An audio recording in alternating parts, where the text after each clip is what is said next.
बात करते हैं खबरों की विस्तार से और सबसे पहले मुख्यमंत्री शिवराज सिंह चौहान की बात कर लेते हैं, जिनके बतौर मुख्यमंत्री चौथे कार्यकाल के 2 साल पूरे हो चुके हैं और इस मौके पर आज कार्यक्रम आयोजित किया गया था। मुख्यमंत्री ने इस दौरान कई बड़े ऐलान भी किए। बता दें आपको, 2 मई को प्रदेश में लाडली लक्ष्मी दिवस मनाने का ऐलान सीएम शिवराज ने किया। वहीं 1 जून को भोपाल का जन्मदिन मनाया जाएगा। मध्य प्रदेश स्वर्णिम प्रदेश बनने की ओर अग्रसर है, आगे बढ़ रहा है तेजी से। सीएम ने आगे कहा कि बुलडोजर तो पहले से ही चल रहा है, बस आजकल चर्चाओं में है। कोई दबंग गुंडा राज्य शासन के ऊपर हावी होने की कोशिश ना करे। राज्य शासन की पूरी नजरें हैं, गुंडों को मसल कर फेंक देंगे। इंसानों के साथ इंसानियत का बर्ताव होगा, तभी आप मध्य प्रदेश में रह पाएंगे। गुंडे बदमाश कान खोलकर जरा सुन लें। दूसरी तरफ मुख्यमंत्री ने मध्य प्रदेश के गेहूं को लेकर बताया कि काफी डिमांड है देश और विदेशों में, खासतौर पे शरबती गेहूं की काफी डिमांड है। सीएम शिवराज ने कहा कि मध्य प्रदेश का गेहूं पूरी दुनिया में पहुंचे, हम निर्यात करें, इस पर अब हम जोर देंगे।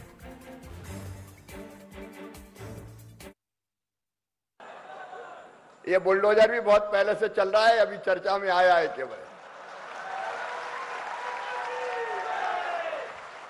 अभी बीडी शर्मा जी जब बोल रहे थे तो मुझे 2005 याद आता है। हमारे जो युवा कार्यकर्ता उनमें से कई उस समय बच्चे रहे होंगे। मध्य प्रदेश की धरती पर डकैतों का आतंक था। गड़ेरिया गिरोह, मुकेश को तो पता होगा, जगजीवन गिरोह, ठोकिया ठोकना था। आपको पता नहीं, लाइन में खड़े करके गांव में घुस के गोलियों से भून दिए जाते थे लोग। शाम के 5 बजे के बाद कई जिलों में घरों से नहीं निकलते थे लोग, कि निकले तो पता नहीं कब कौन अपहरण करके ले जाए। और तब जैसा अध्यक्ष जी कह रहे थे, मैंने बैठक की थी एक ग्वालियर में, सतना में भी जो उन्होंने कहा मैंने कहा था और साफ कह दिया था कि ये डकैत मध्य प्रदेश की धरती पर नहीं चलेंगे। मध्य प्रदेश की धरती पर या तो शिवराज सिंह चौहान रहेगा या डाकू रहेंगे, दोनों एक साथ नहीं रह सकते।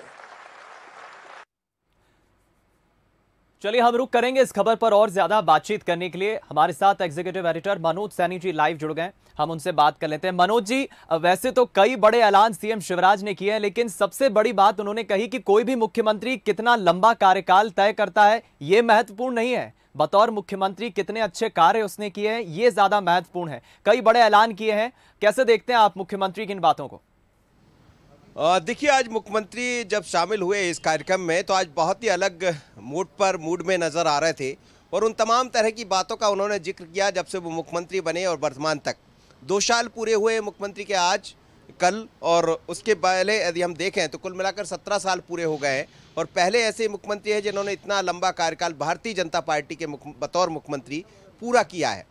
तो उन्होंने वही सब बातें कही, कौन कितना दिन मुख्यमंत्री रहा ये महत्वपूर्ण नहीं है, लेकिन उसने कितना काम किया और जनता के बीच में उसने क्या कर पाया, क्या दे पाया, ये महत्वपूर्ण है।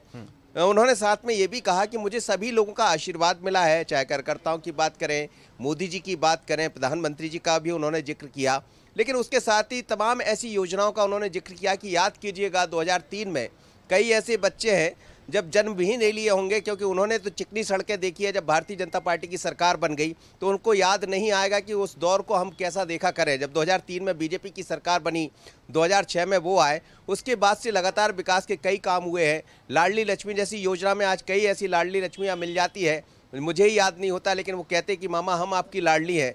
तो उन्होंने तमाम तरह की बातों का जिक्र किया। लेकिन दीपक, हम यदि पूरे आज के भाषण को उनको समझे या जिस तरह से वो संबोधन कह रहे थे, तो उसमें 2023 की चुनाव की झलक बिल्कुल साफ नज़र आ रही थी।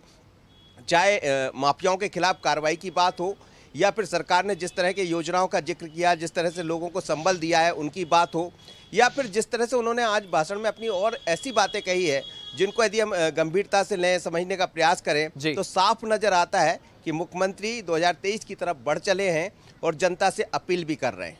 बिल्कुल ठीक कहा आपने मनोज जी, और मुख्यमंत्री की मंशा स्पष्ट नजर भी आती है। आज के भाषण में भी हमने देखा जब वो उद्बोधन दे रहे थे। बहुत शुक्रिया आपका इस बातचीत के लिए, हमारे साथ जुड़ने के लिए। कुल मिलाकर मुख्यमंत्री देखिए पहले भी कह चुके हैं कि हमें मध्य प्रदेश को आत्मनिर्भर बनाना है और उसी गति से, तेज गति से वो बढ़ रहे हैं। अपने कैबिनेट के सदस्यों, मंत्रियों को भी वो यही सलाह देते हैं।